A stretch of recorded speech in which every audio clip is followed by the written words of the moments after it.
Now, the Bible is divided into two major sections. You have the Old Testament, which looks at the relationship between God and the nation of Israel. And then you have the New Testament, which looks at what Jesus did and what his followers did and taught after him. Now, the Old Testament in the Christian Bible is split up into 4 different sections. You have the books of the law, and what happens here is you have God making promises to the nation of Israel and also making a special relationship with the nation of Israel. God says that, well, all the other nations worship all these other gods and they have all these pantheons. Israel must be exclusively loyal to God. And if they are, then God will watch out for them. He'll protect them. He will make them great. In the books of the law, you have the book of Genesis, which starts everything off. You have God making some promises to a man named Abraham, saying, I am going to bless all the nations through your descendants. I'm going to give your descendants a special land, and I am going to give you a lot of descendants. And that starts getting fulfilled in the book of Exodus. A lot of people come from Abraham, but they're enslaved in Egypt.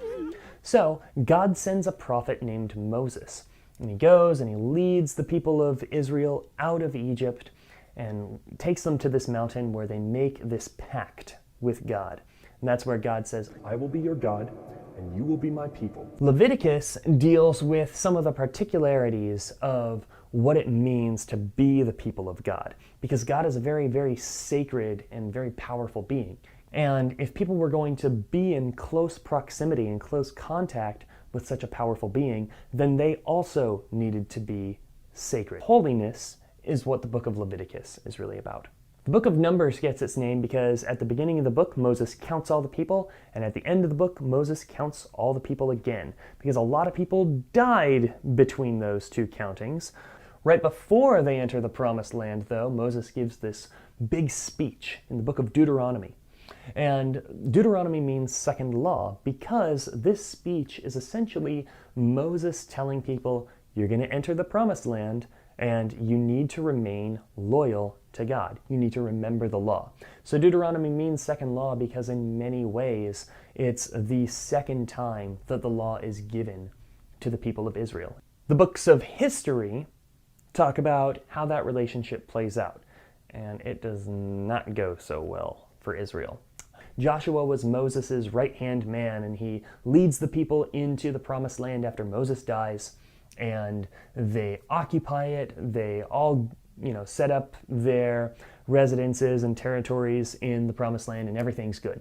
Until the book of Judges, when you have a few centuries of people really, really messing up. They don't keep the law, and you have people just descending into civil war and really nasty, terrible stuff happening in the book of Judges.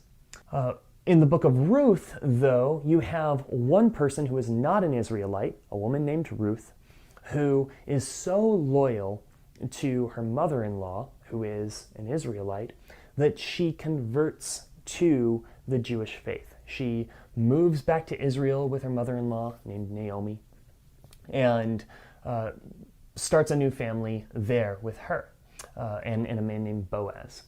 Ruth becomes the ancestress of a man named David, whom we meet in the books of Samuel. David becomes this mighty king, and he is very, very loyal to God. He is just this really, really great legendary figure in Jewish history. And we read his story in the books of Samuel and also the books of Chronicles. The books of Kings and Chronicles tell the story of David's descendants. How did that kingdom play out?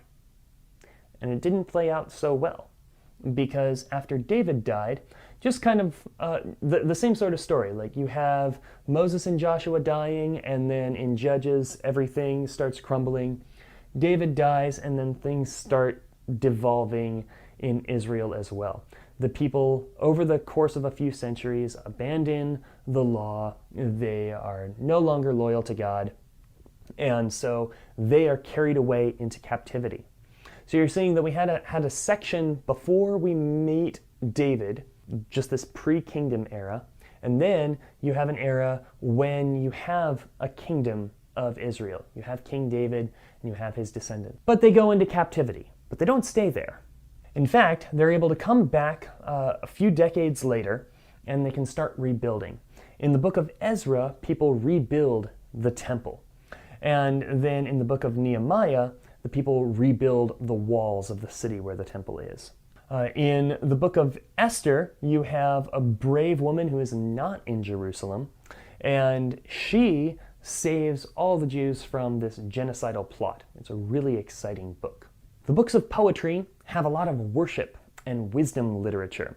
A lot of good stuff for an ancient Jewish person to know. In the books of poetry, you have very, very wise people exploring problems and different aspects of the world.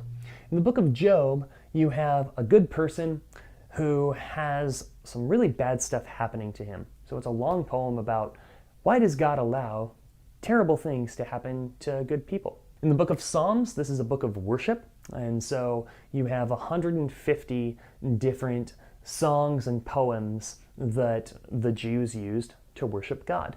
In the book of Proverbs, you have many, many wisdom sayings.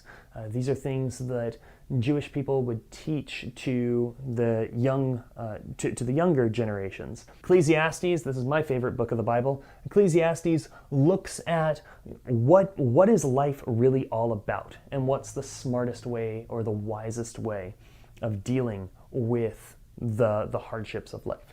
Song of Songs, or the Song of Solomon, is a love poem. And it's kind of a steamy love poem. I'll leave it there. And then the books of prophecy are messages that God gave to his people at various points in history via human messengers. And our books of prophecy in the Christian Bible are loosely divided into two groups. You have the major prophets and then the minor prophets. Isaiah deals with God's judgment and then the comfort that awaits people, the people of Israel, after God's judgment will come. Jeremiah is speaking to the people and warning that they're about to go into captivity because they were not loyal to God. They didn't keep his law. Lamentations is a book of poems that mourn the fall of Jerusalem. It's very connected to that captivity that happens in the books of history.